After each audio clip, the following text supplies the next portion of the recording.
Miroslav Vitus, Magical Shepherd. That's what's in the background. This is a monster. Warner Brothers US Press, 1976. The artwork's not that great, but the music is fantastic. Just wait for the bass to drop in here. It's so funky. Yeah. Who's on here? Herbie Hancock's on here. Miroslav Vitus. Many others. Jack DeJohnette is on there too. Anyway. Alright, so I'm going to do a video of favourites, I suppose. My records are in my collection that I'm very proud to have, maybe more than others. You know how everyone has maybe 10 or 12 records that they are really, really happy to have, or very special more than others. I thought I'd show those. And I also have records that I haven't maybe shown in a while. I've got a lot of new subscribers lately, so just wait for this bass. Hang on. Can't get enough of it.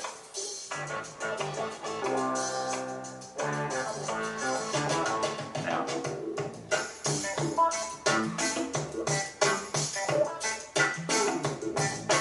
Oh yeah.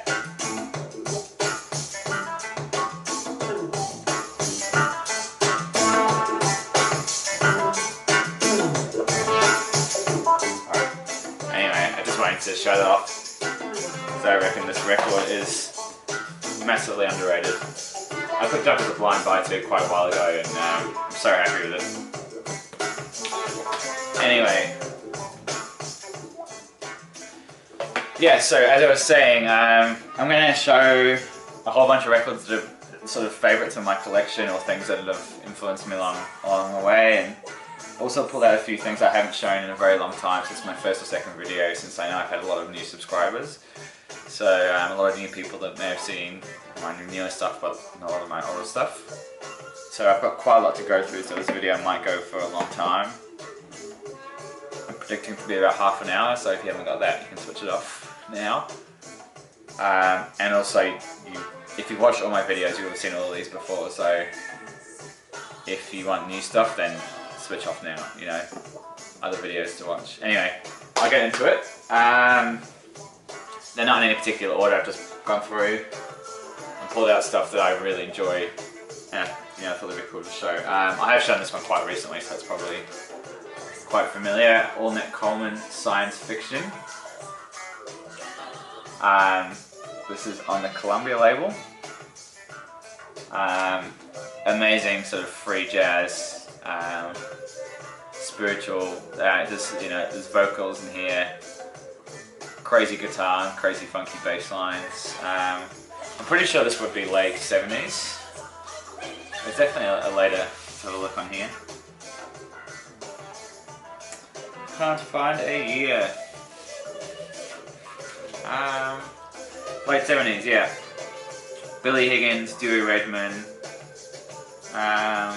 Charlie Hayden's bass, Don Cherry plays pocket trumpet on here. You know, all the names. Yeah.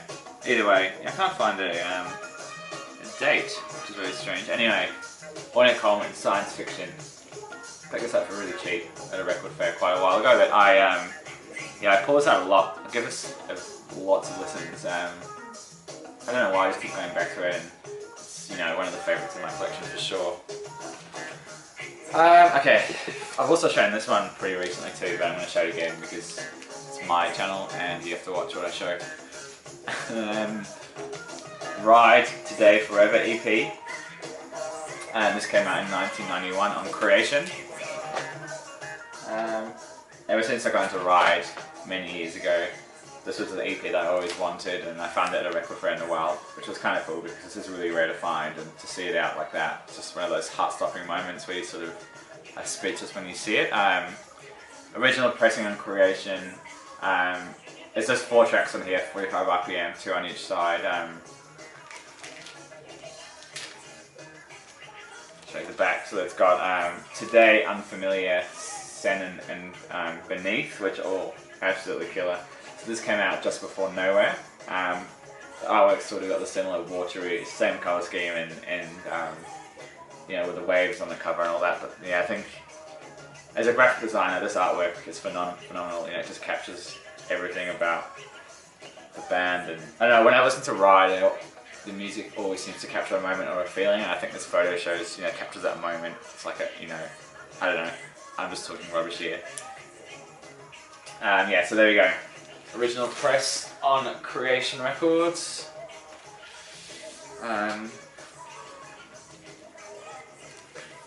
See if you can see that. I won't show you the back. But yeah, I picked this one out because I'm really proud to have it. I wanted it for a long time. It's one of those records I never thought I'd ever see, and I came across it, and yeah.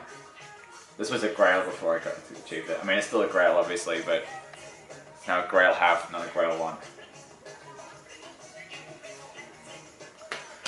Another one I'm really happy to have. I picked this up quite recently too.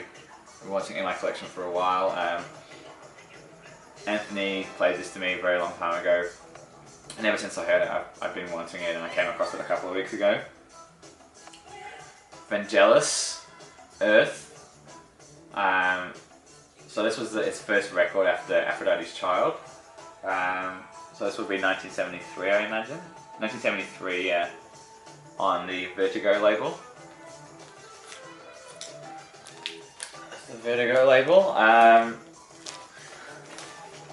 Uses quite a lot of instrumentation that was used in Aphrodite's Child 666. What have I actually got here? I've actually got two copies. I've got a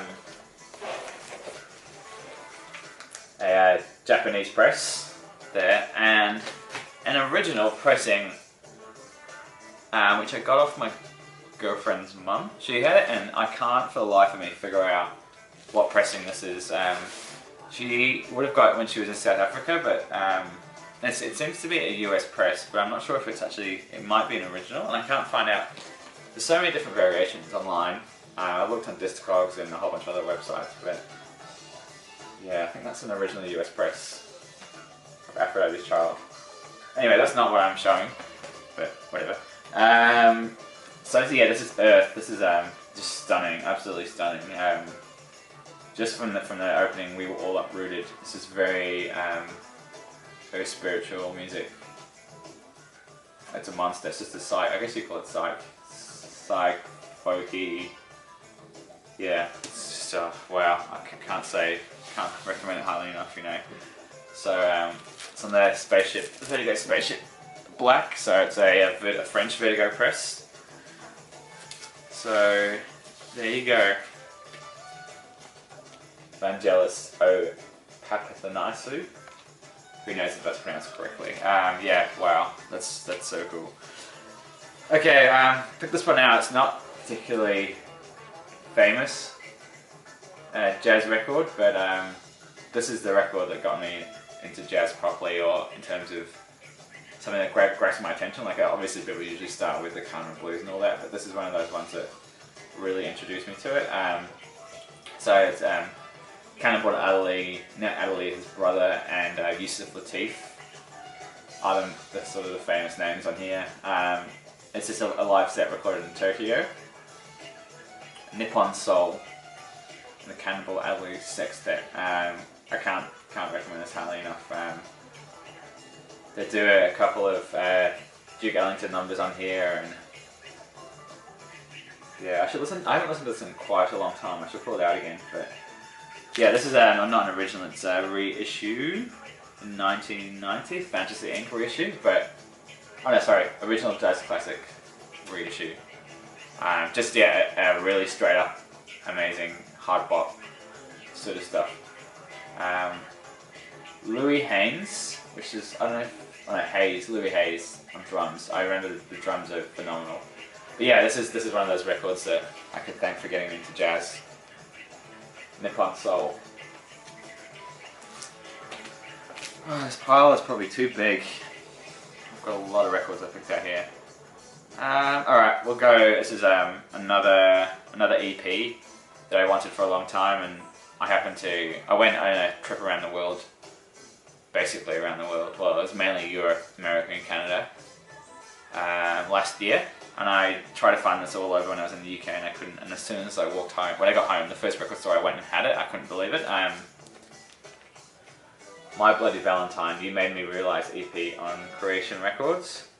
So I believe this was 1988, so quite a while before Loveless. I actually think I prefer listening to the EPs. You know, this is scandalous to say, but it's just some of the stuff on the EPs are almost better than Loveless. You know, it's different. I mean, you can't. But yeah, like to me, this is a perfect EP. Yeah, just You Made Me Realise what a song, you know. Just so dirty. Okay. Yeah, what can I say? You know, original Croatian press. Again, this was a grail.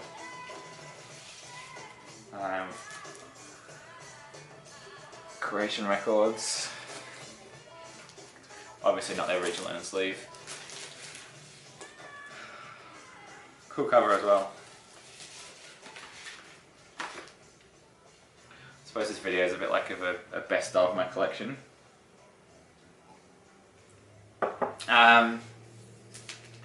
Just a very important record for me. I mean, I don't really need to say much about this, but in terms of you know, soul and funk and Marvin Gaye, this was really an introduction to that sort of music for me. This is obviously a Mo-Fi pressing that sounds phenomenal. Yeah, I obviously knew what's going on. When I was younger, and Inner City Blues was probably one of my favourite Marvin Gaye tracks. But yeah, this is incredible. It's just a masterpiece, you know. Just so much, just the arrangements are so interesting, and probably at the time were so different. And yeah, I actually don't have. This is actually I'm actually quite a big Marvin Gaye fan, but weirdly enough, I don't have any other of his stuff on vinyl. Just one of those things, you know. You see it quite a lot, so maybe you don't pick it up as often. Yes, great press. Yeah, I'm going to put this on actually soon. I'll let this side finish. What's going on? Something different. I thought I'd mix it up a bit. Let's go do New Day Rising. This is not an original. It's not an original. It's got a barcode on the bottom, so it's some form of reissue. What can you say? You know, Bob Mould, what a genius. This is yeah, I'd say this is probably this is my favourite Let's Go Do album. I mean, I have a soft spot for Candy Apple Grey because that came out. That was the first one I heard, and then like Zen Arcade. But this is my favourite. I know Brett, if you're watching this, we're both really big fans of the track Celebrated Summer. Yeah, so I don't know what else can say. Obviously, it's sort of hardcore punk, indie, post-punk stuff. Really interesting production on here. 1985 SST Records. Let's go do New Day Rising. I wish I could describe this in better detail, but there you go. New Day Rising.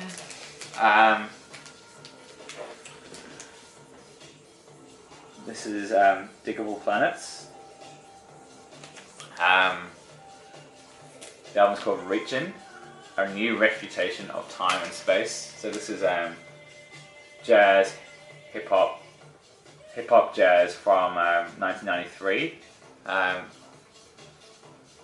You guys might know Blowout Comb, which was released, I think it was maybe last year or was it this year? It might have been reissued this year. This is their second album.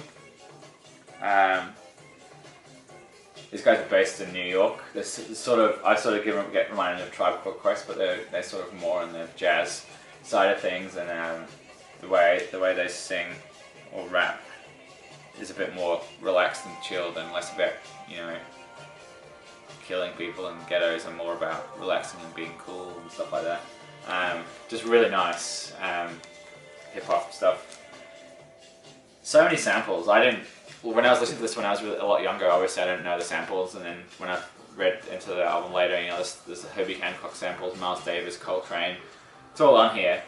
But even now, listening to jazz, I hear stuff that I know is on this album. It's just amazing how that's worked backwards. Diggable Planets. The lead rapper, whose name escapes me. Jeez, what's his name? He went on to form Shabazz Palaces, who had a couple of albums a couple of years ago. I think one was called Black Up. Forgotten his name. Anyway, yeah, he's the guy who does the majority of the rap stuff on here. Yeah, Rebirth was like Cool Like That was like the big song off this album. I got into them because I remember I was in Starbucks of all places and they were playing that track. Don't Like That. That's probably going to put you off the album completely, saying that it was played in Starbucks, but it's one of the cooler tracks that Starbucks probably play.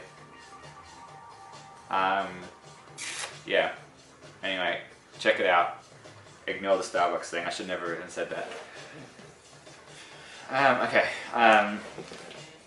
Post-punk Gang of Four.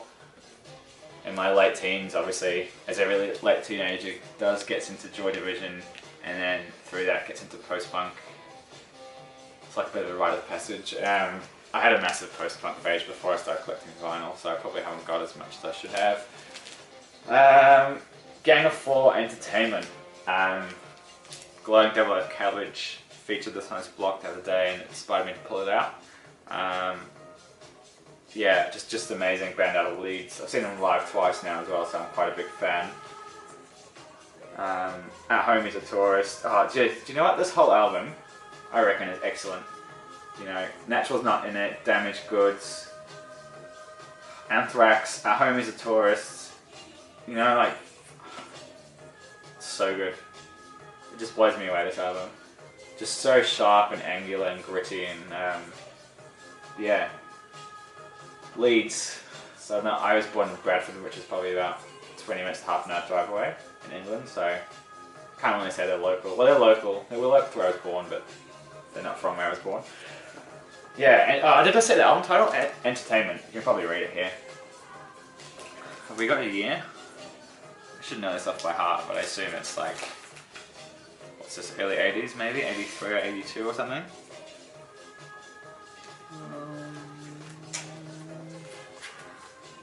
I ain't got no year. Let's have a look.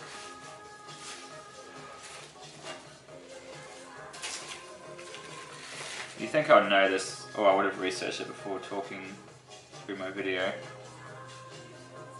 1979, okay, wow, so it was earlier. Gang of Four. I haven't put a lot of these out, so that's my excuse in a long time. Amazing, you forget how good your collection is until you start going through and pulling out all these records and remembering how good they are, so I'm quite enjoying the experience. Just then, it's nothing rare, but it's something very special. I picked this one up while I was in New York, so it's an original US press. What can you say? You know, Herbie Hancock, Chick Corea, Wayne Shorter, Dave Holland, Tony Williams, John McLaughlin, Miles Davis. What an all-star lineup. I have fun memories. I remember when I went to New York last year, we caught the train out of New York up to Montreal, and I just remember sitting by the train window looking out. The train goes up along the Hudson River and up through New York State, and it would have been one of those really cold wintry days where the sky's blue, but it's really brisk outside. I remember looking out the window and listening to this album and watching the scenery go by, going upstate through New York and along the river, and it's just one of those moments where the music fitted everything. It was perfect. So for me, that's why this album's so special to me. It's just so beautiful and delicate in a silent way. Miles Davis, there you go.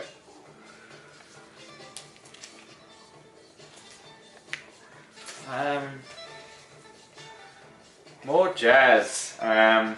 Expression, John Coltrane. I'm pulling this one out as opposed to the others because it's an original pressing, and also because it's such a raw recording. Does that photo look familiar? Love Supreme. Pretty sure that's the same photograph. Yeah, this is an original press I found in a record store. Original US press. Yeah, this is just really raw. It's quite sparse. There's the original label. You can see New York, made in USA. Yeah, it's quite a spacious record, but very powerful. It really grabs you. Oh yeah, I was gonna read out who was on it. Okay, so John Coltrane, Alice Coltrane, Jimmy Garrison, and Rashid Ali. So, and Pharaoh Sanders on piccolo. So yeah, crazy, but amazing. Got so many records here. Who's gonna really want to listen to me speaking for an hour? Well, if you got this far, well done. Should reward you or something. Anyway, the Avalanches, Since I Left You. Classic Aussie hip hop sort of sample based record. Came out in 2000 on Modular Records. This is actually a reissue. This is a record that really introduced me to the world of sampling and what could be done with technology, and yeah, it's just subliminal album. Subliminal? It's not even the right word. Sublime. Subliminal. Yeah, I picked this up at the local record store. Luckily, from being from Melbourne, this wasn't too hard to track down. I know Ryan Dye paid a fair bit to get this. I think his is a reissue too because it's on the blue vinyl. I think the original was on black. And I know he said something about the samples not being. There's a couple of samples in it. I can't remember in the original it wasn't there. Anyway, I don't know. This is on. You probably can't see it on blue vinyl, but when you hold it up to the light, which I probably can't do, all these blue sort of look like they're like waves. Sort of are deep in the record, and they're sort of meant to reflect the waves on the cover. Here, I can't. It's hard. You have to. I should post a video of me holding it up to the light. I don't know, maybe you guys don't care. I don't personally care about colour vinyl that much, but I know some people wet their pants over that sort of stuff. But anyway, yeah, when you hold it up to the light, all these lots of like wave patterns appear in the record. It must be different per person, but I know mine has got quite a fair few. And I found that by accident. It was an evening and I was putting a record on and the light was shining down, and yeah, it's kind of cool, but anyway. Stunning stuff, funk, soul, jazz samples. Yeah, just what can you say? Just a really good summer album. Just show that slowly. When I watch back my videos, I notice that I often show records too quickly and probably need to slow down a bit.